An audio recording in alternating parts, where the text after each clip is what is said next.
জম্পুই হিলের বেতলিংশি পরিদর্শনে যাচ্ছেন মুখ্যমন্ত্রী। বুধবার রাজ্যের বিভিন্ন জনজাতি সম্প্রদায়ের সমাজপতিদের প্রতিনিধি দলকে আশ্বস্ত করেন ডক্টর মানিক সাহা।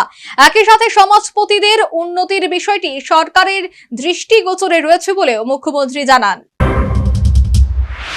রাজ্যের বিভিন্ন জনজাতি সম্প্রদায়ের সমাজপতিদের এক প্রতিনিধি দল বুধবার মুখ্যমন্ত্রী মানিক সাহার সাথে সাক্ষাৎ করেন। মুখ্যমন্ত্রীর সরকারি বাসভবনে সাক্ষাৎকারকালে ত্রিপুরী, মগ, মুরাসিং ও রিয়াং জনজাতির সম্প্রদায়ের সমাজপতিদের প্রতিনিধিরা উপস্থিত ছিলেন। জনজাতি সম্প্রদায়ের সমাজপতিদের প্রতিনিধি দল মুখ্যমন্ত্রী মানিক সাহাকে উত্তরীয় পরিয়ে দেন। এদিন মুখ্যমন্ত্রীর সাথে সাক্ষাৎকারকালে সমাজপতিগণ জনজাতিদের কাস্টমারি ল, বিভিন্ন মন্দিরের উন্নয়ন সহ নানাবিধ বিষয়ে মুখ্যমন্ত্রীকে অবহিত করেন। মুখ্যমন্ত্রী সমাজপতিদের উদ্দেশ্যে বলেন, সরকার জনজাতিদের সামগ্রিক উন্নয়নের বিষয়ে আন্তরিক। তাছাড়া সমাজপতিদের পক্ষ থেকে যে সকল দাবি জানানো হয়েছে তা সরকার ধীরে ধীরে পূরণ করবে।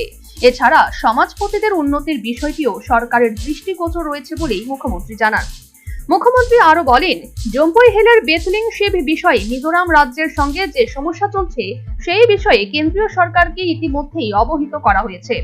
এ বিষয়ে মিজোরামের মুখ্যমন্ত্রীর সঙ্গে কথা হয়েছে। আগামী দিনে তিনি বেতলিংশি পরিদর্শন করবেন বলেও এদিন মুখ্যমন্ত্রী উপস্থিত সমাজপতিদের আশ্বস্ত করেন। Bureau report, news vanguard.